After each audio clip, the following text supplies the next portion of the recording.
गुरु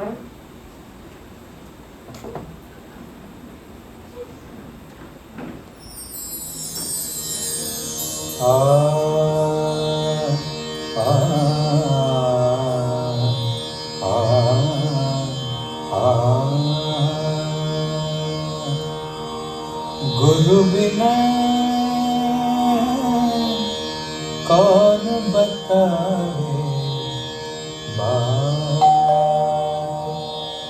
सगम पद पद पद पद पद मप पगमरि द पद मप गम पगमरि धनि नि धनि द पद नि सा धनि सा धनि सा।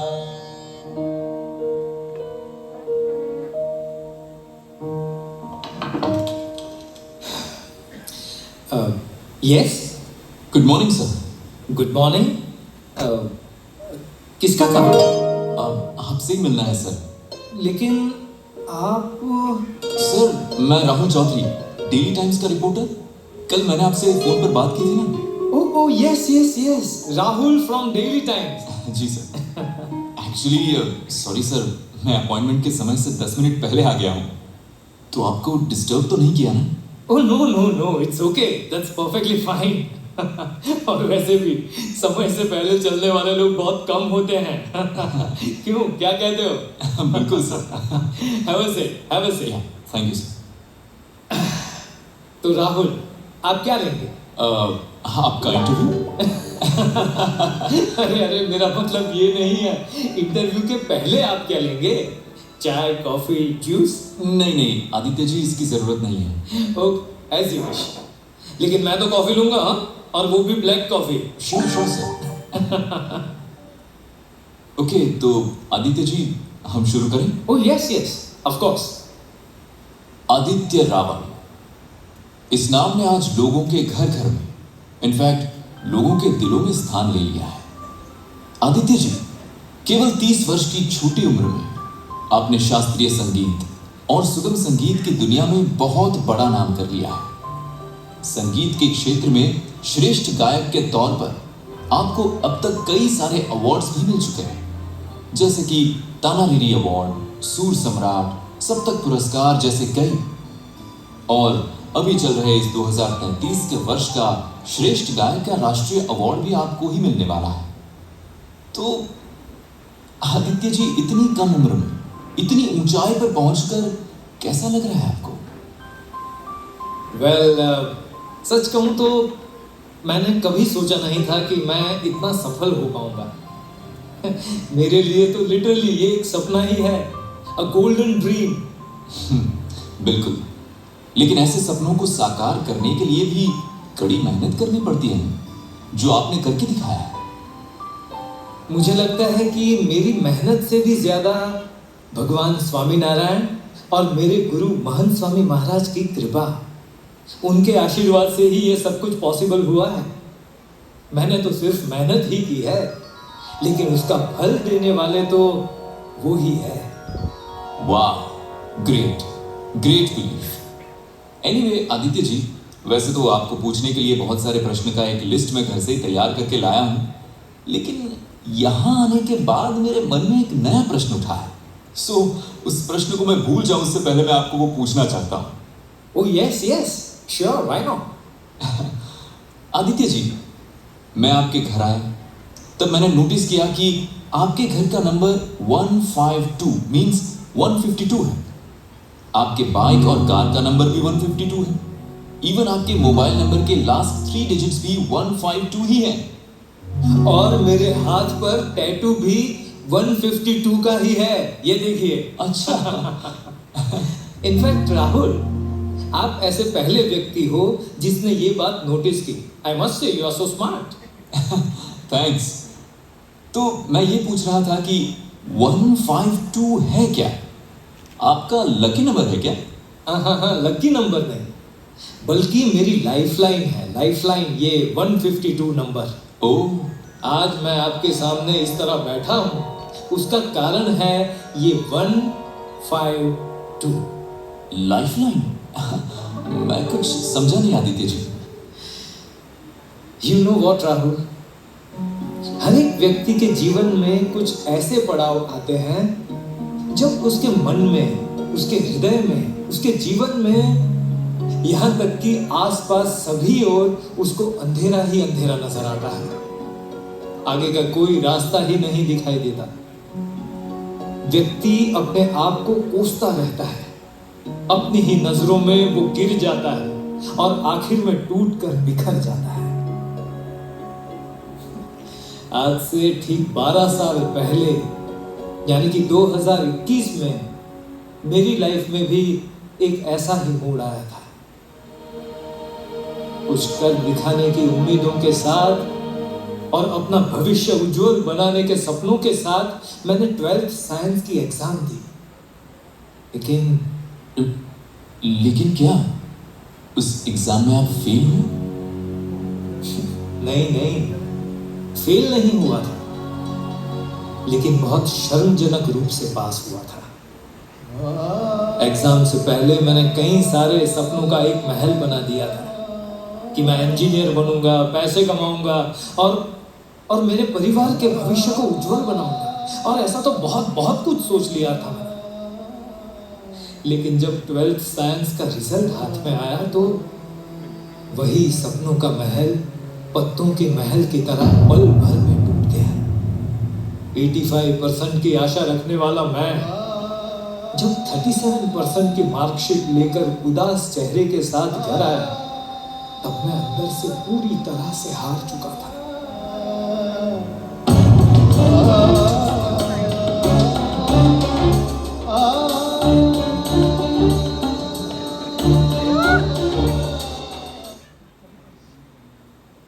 अरे आदित्य बेटा, आ गया? क्या रिजल्ट आया? दिखाओ। ये क्या है आदित्य, इतना कम रिजल्ट? अरे नाक कटा दी तूने तो मेरी। ऐसा हुआ कैसे? अरे कुछ तो बोलो, मुंह में दही जमाया है क्या? अरे क्या हुआ, इतना गुस्सा क्यों कर रहे हो? अरे बापूजी, गुस्सा ना करूं तो क्या आरती उतारूं इसकी? है? अरे देखिए बापूजी, आप ही देखिए इसका रिजल्ट। इस लाट साहब को सिर्फ 37% आए हैं। ठीक है, लेकिन फेल तो नहीं हुआ है ना? लेकिन ऐसे पास होने का भी कुछ फायदा नहीं है ना बापूजी। इतने मार्क्स में तो इंजीनियरिंग या फार्मेसी तो क्या, बीएससी करने के लिए भी कोई अच्छी सी कॉलेज में एडमिशन नहीं मिलेगा इसे। लेकिन उसमें आदित्य की क्या गलती है? उसने तो मेहनत की थी ना। अरे बापूजी, यदि हमारा मन चाहा फल ना मिले तो वो मेहनत किसी काम की नहीं होती। हजारों रुपए बर्बाद कर दिए मैंने इसके पीछे। इससे अच्छा तो ये होता कि 10वीं के बाद ये सीधा मेरी किराने की दुकान में काम कर लग गया होता। एक मजदूर की तनख्वाह तो बच जाती। तू शांत हो जा, शांत हो जा। अरे कैसे शांत हो जाऊं बापूजी? जो होना था वो हो गया, अब उसके लिए इतना गुस्सा करने का क्या अर्थ है? हाँ, जो होने वाला था वो हो गया बापूजी, और मेरे अरमानों पर पानी फिर गया। सोचा था कि इंजीनियर होकर अच्छा कमाएगा, गाड़ी बंगला होगा और हमारा बुढ़ापा ठीक तरह से गुजरेगा। लेकिन बुढ़ापे की बात तो छोड़ो बापूजी, इसने तो अभी हमारी दशा बिगाड़ के रखी है।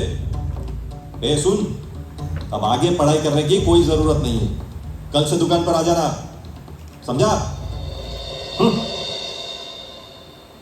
आदित्य बेटा, तेरे पापा की बात का बुरा मत मानना। आखिर में वो भी एक बाप है ना, और बाप को अपने बेटे के भविष्य की चिंता तो होती ही है। इसलिए गुस्से में कुछ ज्यादा ही बोल दिया उसने। लेकिन जो भी हुआ उसे भगवान की इच्छा समझना, ठीक है? मैं यहां पास में चश्मे की दुकान वाले के पास जाकर आता हूं। तब तक तू फ्रेश हो जा और शांति से थोड़ा आराम कर ले, फिर हम साथ में खाना खाने बैठेंगे, ठीक है? हाँ?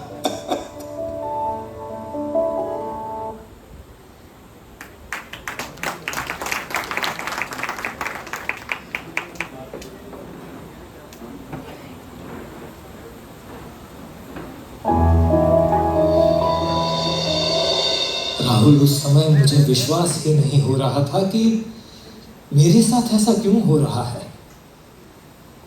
लगातार 2 दिन तक मैं मेरे रूम में बैठकर रोता रहा। मैं अपने आप को और अपने नसीब को कोसता रहा। मन में बस यही विचार चल रहे थे कि लोग मेरे बारे में क्या सोचेंगे, मैं उन सबके साथ नजरें कैसे मिलाऊंगा। सच कहूं तो उस समय मुझे आत्महत्या करने के विचार आने लगे थे और कुछ सूझ ही नहीं रहा था। आदित्य जी, यकीन नहीं हो रहा है कि जो व्यक्ति आज संगीत के 7 सुरों का सम्राट है, उसके जीवन के सुर भी कभी बेसुरे बन गए थे। लेकिन फिर क्या हुआ? फिर तीसरे दिन सुबह इन सभी उलझनों के बीच मैं नहा धोकर मेरी नित्य पूजा करने बैठा। पूजा में भी मैं भगवान को प्रेम या भक्ति भरी नजरों से नहीं, लेकिन प्रश्नों से भरी नजर से देख रहा था। पूछ रहा था कि भगवान, मेरे साथ ही ऐसा क्यों किया आपने? मेरी क्या भूल थी? लेकिन उस दिन नित्य पूजा पूरी हुई और मेरे मन में चल रहे विचारों की आंधी अचानक ही थम गई। मुझ में कहीं से नया जोश और नई ऊर्जा आ गई। जैसे कोई रास्ता भूले हुए आदमी को बहुत भटकने के बाद जब सही रास्ता मिल जाए और तब उसमें जो खुशी, जो जोश आ जाता है, वैसा ही जोश मुझ में आ गया और मैं सीधे ही मेरे दादाजी के पास पहुंच गया।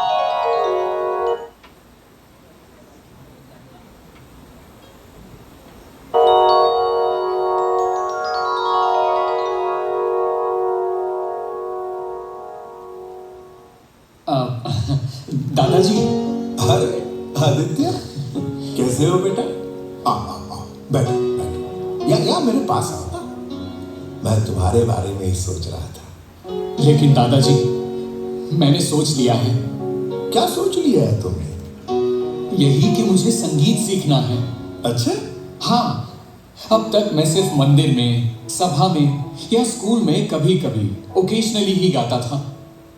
लेकिन मुझे अब संगीत को ही मेरा प्रोफेशन बनाना है और उसमें ही आगे बढ़ना है।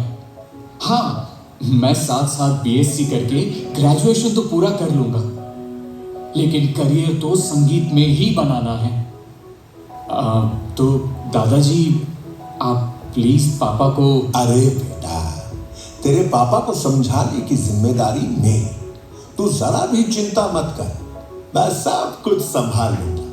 और हाँ, मेरे मित्र के संपर्क में संगीत के बहुत अच्छे कलाकार हैं जो संगीत सिखाते भी हैं। तो उनसे बात करके तेरे संगीत की ट्रेनिंग भी चालू करवा दूंगा। बस। थैंक यू दादाजी, थैंक यू सो मच। अरे बेटा, उसमें थैंक यू किस लिए? ये तेरे दादाजी तेरे लिए कुछ भी करने को तैयार है। अब तो खुश है ना?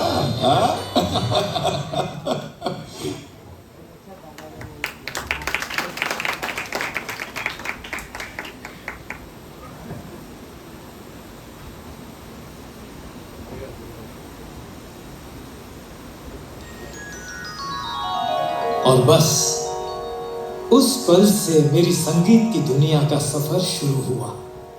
लेकिन आदित्य जी, इसमें कहीं भी वो 152 नंबर से रिलेटेड तो कोई बात आई ही नहीं।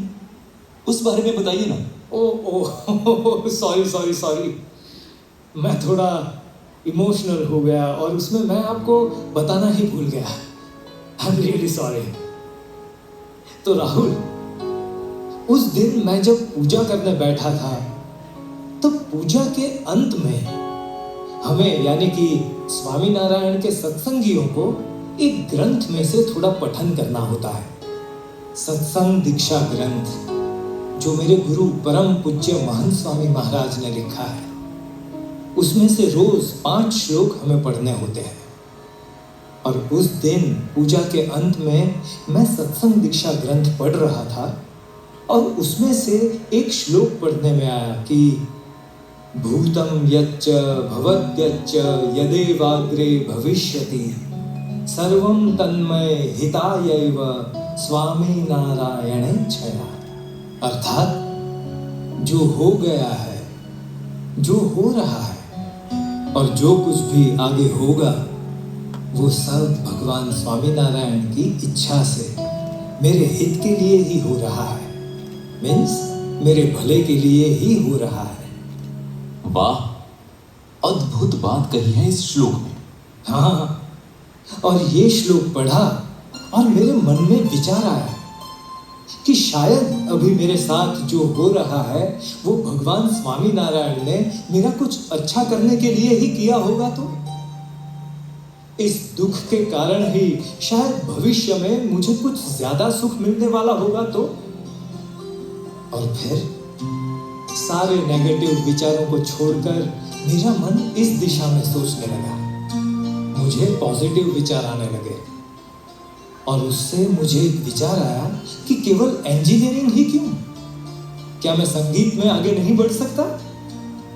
That is it. और मैंने दादाजी को इस विषय में बात की। ओह, मीन्स कि उस ग्रंथ का, सत्संग दीक्षा ग्रंथ। हाँ, सत्संग दीक्षा ग्रंथ का वो श्लोक आपके अंधकार में जीवन में एक आशा की किरण बनकर आया और आपकी बेसुरी बन चुकी जीवन वीणा में फिर एक बार सच्चे सुर बजने लगे। क्यों? यस, और आपको जानकर आनंद होगा कि उस श्लोक का नंबर था 152, मतलब कि 152। ओह, आई सी। तो ये है 152 का रहस्य। हाँ, ये 152 है मेरी लाइफलाइन, जिसने मुझे उस दिन कुछ अघटित या अनुचित कदम उठाने से बचा लिया और जीवन जीने की एक नई और सच्ची दिशा दिखाई। और उसी के कारण आज मैं आपके सामने बैठा हूं। और इसीलिए आज मैं भी आपके सामने बैठा हूं आपका इंटरव्यू लेने के लिए, नहीं तो मैं भी यहां पर अभी नहीं होता। यू नो राहुल, वो एक बार ही नहीं, जी सर, लेकिन जब जब भी मेरे जीवन में कुछ बुरा हुआ है या तो कोई दुख आया है, तब ये 152 नंबर के श्लोक में बताई गई बात के अनुसार प्रत्येक बार मेरा अच्छा ही हुआ है। वो दुख भी मानो कि जैसे मुझे सुख देने के लिए ही आया हो, ऐसा अनुभव हुआ है। राहुल, यदि तुम्हारे पास थोड़ा समय हो तो मैं एक और जबरदस्त किस्सा सुनाऊं मेरे जीवन का। Sure sir. इनफैक्ट सर, आपने मेरे लिए इतना समय निकाला, ये बहुत बड़ी बात है। Please tell me sir. हाँ, तो 2027 की बात है। मेरे संगीत की ट्रेनिंग पूरी हो गई थी और उसके भी 3 साल बीत चुके थे। मैं संगीत में विशारद हो गया था और मैं छोटे बड़े प्रोग्राम्स में क्लासिकल या तो सेमी क्लासिकल गाने के लिए जाता था, लेकिन अभी भी मुझे जैसा चाहिए वैसा ब्रेक नहीं मिला था। मैं उसकी खोज में इधर उधर भटक रहा था। उस समय मेरे एक मित्र की पहचान से प्रसिद्ध गायक कलाकार सुजीत सिंह के साथ मेरी फोन पर बात हुई। फिर मैंने उनको मेरे गाए हुए गानों और भजनों की लिंक भेजी। उनको मेरी आवाज और मेरी गायकी बहुत पसंद आई। उन दिनों में ही वे एक कॉन्सर्ट के लिए अहमदाबाद आने वाले थे, इसलिए उन्होंने मुझे पर्सनली मिलने के लिए बुलाया और हमारी मीटिंग भी फिक्स हो गई थी। वाह, ये तो गोल्डन अपॉर्चुनिटी थी। हाँ, और मीटिंग का वो दिन भी आ गया। सच कहूं तो मैं बहुत ही उत्साहित था। शाम को सुजीत सिंह को मिलने के लिए घर से बाइक लेकर निकला और घर के महज 2 किलोमीटर ही दूर पहुंचा होगा।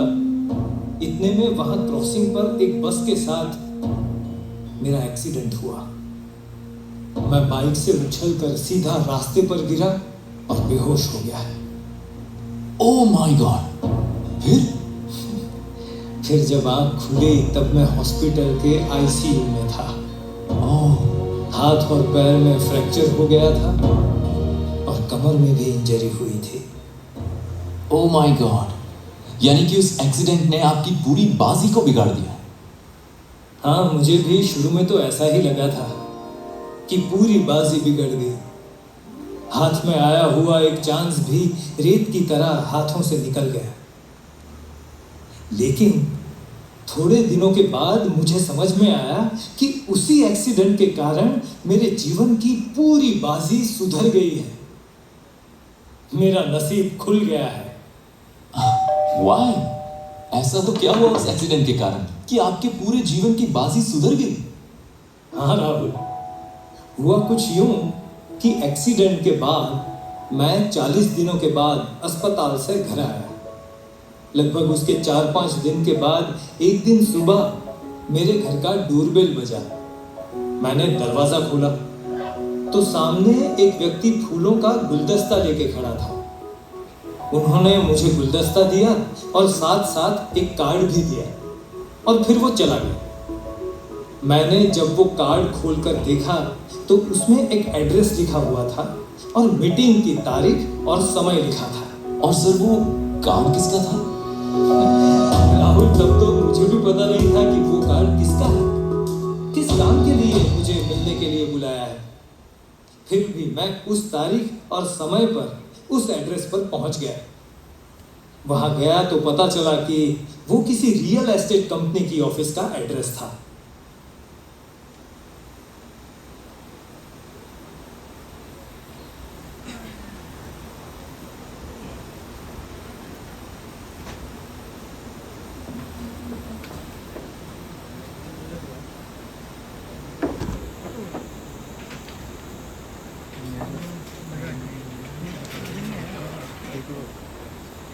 नहीं, हल्का सा।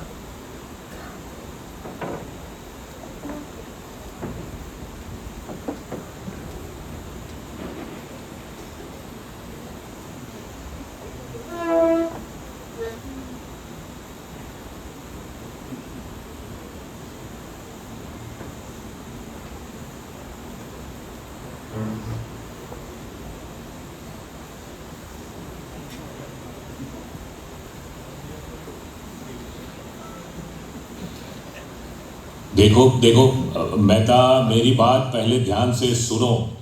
ये जमीन बहुत ही प्राइम लोकेशन पर है, ओके? भले अभी हमें 10 करोड़ रुपए क्यों ना देने पड़े, लेकिन ये जमीन हाथ से नहीं जानी चाहिए, क्योंकि इस जमीन के दाम अगले 2 साल में 25 करोड़ से भी ज्यादा हो जाएंगे। तो किसी भी तरह से इस प्लॉट की डील कंफर्म करके ही वहां से निकलना, हाँ? और हाँ, जरूरत पड़े तो 1 या 2 करोड़ का चेक एडवांस में दे देना, समझ लिए ना? Okay, bye. यस सर, आपको मिलने के लिए आदित्य रावल आ गए हैं, तो ओह yes yes yes yes, please send him in. Okay sir. Excuse me sir, may I come in? Please come in. Welcome welcome my young friend. अरे भाई, खड़े क्यों हो? Please please have a seat. Thank you so much sir. You're welcome।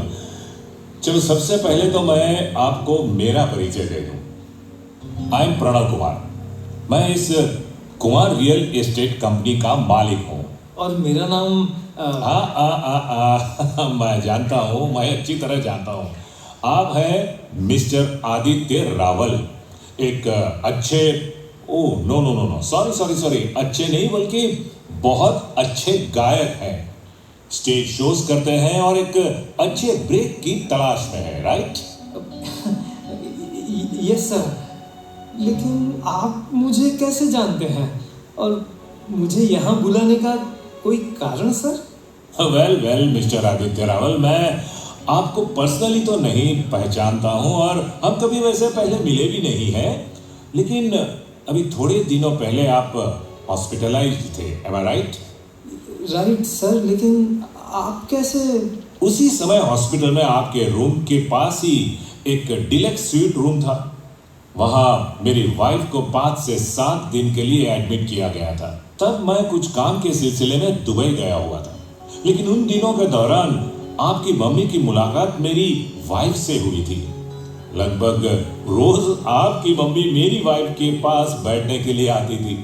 बातों बातों में एक बार आपके बारे में बात हुई होगी और आपकी मम्मी ने कहा कि आप एक अच्छे गायक हो और छोटे बड़े स्टेज शोज भी करते हो। साथ साथ आपकी मम्मी ने आपके कुछ शोज के वीडियोस की लिंक मेरी वाइफ को भेजी थी। मेरी वाइफ ने वो सारे वीडियो देखे, उनको आपकी आवाज बहुत ही पसंद आई और फिर जब मैं 1 हफ्ते पहले दुबई से वापस आया तब वो वीडियोस उन्होंने मुझे भी दिखाए। मुझे भी आपकी आवाज बहुत पसंद आई। सही में आप बहुत ही बढ़िया गाते हैं। Thank you very much sir, thank you. Welcome. तो मिस्टर आदित्य, मुझे आपके साथ एक डील करनी है, यदि आपको मंजूर है तो। आई एम सॉरी सर, लेकिन आपका और मेरा फील्ड एकदम अलग है। आप रियल एस्टेट के फील्ड में हैं और मैं म्यूजिक के फील्ड में। हमारे बीच ये डील। एक मिनट मिस्टर आदित्य रावल, आपको जानकर शायद आश्चर्य होगा कि मैं भी म्यूजिक फील्ड के साथ बहुत अच्छी तरह से और सालों से जुड़ा हुआ हूं। हाँ, आपको लग रहा होगा कि कैसे, तो सुनिए, लेट मी एक्सप्लेन। आपने परेश कुमार का नाम सुना है? जी, वो सारेगामा म्यूजिक कंपनी वाले परेश कुमार की बात तो नहीं कर रहे हैं आप? बिल्कुल सही कहा, सारेगामा म्यूजिक कंपनी वाले परेश कुमार की ही बात कर रहा हूं मैं। उसी परेश कुमार का बड़ा भाई और सारेगामा म्यूजिक कंपनी का 50% का पार्टनर ये आपके सामने बैठा हुआ प्रणव कुमार खुद है। That's great, pleasure to meet you sir. बस तो फिर अब तो मैं म्यूजिक फील्ड के साथ अच्छे से जुड़ा हुआ हूं, इस बात की तसल्ली हो गई ना आपको? सॉरी सर, मैं आपको पहचान नहीं पाया। I am sorry. अरे no, it's okay my dear, nothing to worry. हाँ, तो अब मैं आपके साथ एक डील करना चाहता हूँ। डील ये है कि मेरी सारेगामा म्यूजिक कंपनी की ओर से मैं आपको म्यूजिक इंडस्ट्री में लॉन्च करना चाहता हूँ। मेरी कंपनी के नेक्स्ट 10 वीडियो म्यूजिक एल्बम्स में मुख्य गायक के तौर पर आपकी आवाज लेना चाहता हूँ। Let the world here your divine and magical voice. तो क्या आपको ये डील मंजूर है? हाँ? हेलो मिस्टर आदित्य, मैं आपसे पूछ रहा हूं, आपको ये डील मंजूर है? जी सर। अरे भाई, कहाँ खो गए थे आप? हाँ? अब जवाब दीजिए, आपको ये डील मंजूर है या नहीं? Of course sir, this is a golden opportunity for me. बिल्कुल, मुझे ये डील मंजूर है। मैं कॉन्ट्रैक्ट पेपर साइन करने के लिए रेडी हूँ सर। That's great. चलिए तो मिस्टर आदित्य रावल, आप बाहर जाएंगे तो वहां मेरे सेक्रेटरी आपको कॉन्ट्रैक्ट पेपर्स देंगे, ठीक है? और वो आप पढ़कर साइन कर दीजिएगा। और नेक्स्ट वीक मेरा भाई परेश कुमार आपसे मिलेंगे और फिर इस प्रोजेक्ट पर आपका काम शुरू हो जाएगा। Is that clear? Thanks a lot. I really appreciate it. I'm really honored. Thank you so much, sir. Oh, no need to mention that. Have a nice day and brighter future, my dear. All the best. Thank you very much, sir. Thank you.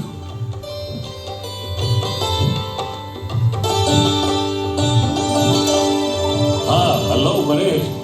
अभी मैंने आदित्य रावल के साथ meeting की, उसने हमारी deal accept कर ली है। Yes, तो अब नेक्स्ट वीक जब तुम लंदन से वापस आओ तब उससे मिलकर एल्बम सॉन्ग्स के ऊपर काम शुरू कर देना, ठीक है? And believe me, he will be a star. सच कहता हूं, धूम मचा देगा ये Aditya Rawal. Okay, yeah bye.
और बस वो घड़ी और आज का दिन, भगवान की कृपा से मेरे करियर का ग्राफ हमेशा ऊपर ही ऊपर चढ़ता गया है।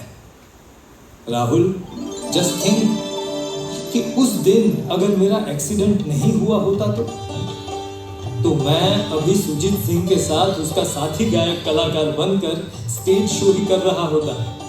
मेरी अपनी कोई इंडिविजुअल आइडेंटिटी ही नहीं बन पाती। इसलिए अच्छा हुआ कि उस दिन मेरा एक्सीडेंट हुआ और मेरे हाथ पैर टूटे और मैं हॉस्पिटलाइज्ड हुआ, जिसकी वजह से मेरी प्रणव कुमार के साथ मुलाकात हुई। तो है ना इंटरेस्टिंग? मेरे दुख में भी छिपे हुए मेरे सुख की बातें। बिल्कुल सर, एब्सोल्युटली। इसीलिए कहता हूँ ये 152 यानी 152 नंबर का श्लोक मेरी लाइफलाइन है, और इसको लेकर ही मैं मेरे जीवन में आने वाले प्रत्येक दुख में भी स्थिर और शांत रह सकता हूँ, क्योंकि मैं जानता हूँ कि ये सब कुछ भगवान की ही इच्छा से हो रहा है और मेरे अच्छे के लिए ही हो रहा है। इनफैक्ट मुझे तो समझ में आ गया है कि भगवान ने मेरी लाइफ का, बल्कि मैं तो कहूंगा कि हम सबकी लाइफ का मास्टर प्लान पहले से ही तय करके रखा हुआ है। हमें कब क्या देना है, कब सुख देना है, कब दुख देना है, सब कुछ मास्टर प्लान में तय करके रखा हुआ है। हमें तो सिर्फ भगवान पर भरोसा करके उनके मास्टर प्लान को फॉलो ही करना है, बस। अमेजिंग आदित्य जी। और मुझे लगता है कि ये 152 नंबर सिर्फ आपकी ही नहीं बल्कि दुनिया के सभी लोगों की लाइफलाइन बन सके, ऐसा है क्योंकि सभी लोग अगर ऐसा समझने लगेंगे कि मेरे जीवन की प्रत्येक घटना भगवान की इच्छा से ही हो रही है और वो भी मेरे भले के लिए ही हो रही है, तो किसी को भी कभी भी दुख लगने या नुकसान होने की समस्या ही खड़ी नहीं होती। सब लोग भी आपकी तरह दुख में भी सुख ढूंढने लग जाएंगे। सही में ये 152 नंबर तो जीवन के प्रत्येक पल का आनंद लेने की कला सिखाए ऐसा जादुई नंबर है। वाह, सुपर। Excuse me sir. हाँ विक्रम बोल। ओह, कब, कौन सी जगह पर? अच्छा ठीक है, मैं बस 15 मिनट में वहां पहुंच रहा हूं, तुम टीम के साथ वहां पर आ जाओ। बाय। आदित्य जी सॉरी, अभी मुझे एक इमरजेंसी न्यूज को कवर करने के लिए जाना पड़ेगा, तो इट्स ओके, नो प्रॉब्लम। लेकिन आपका बाकी बचा इंटरव्यू कल पूरा कर सकते हैं क्या? Tomorrow I have a meeting, लेकिन डे आफ्टर टुमारो चलेगा? Same time? Yes sure sir. Thank you so much Aditya ji, thank you so much. Bye bye bye, take care Rahul. 152 152 152 भूतं यच्च भवद्यच्च यदेवाग्रे भविष्यति सर्वं तन्मय हितायैव स्वामी नारायणेच्छया।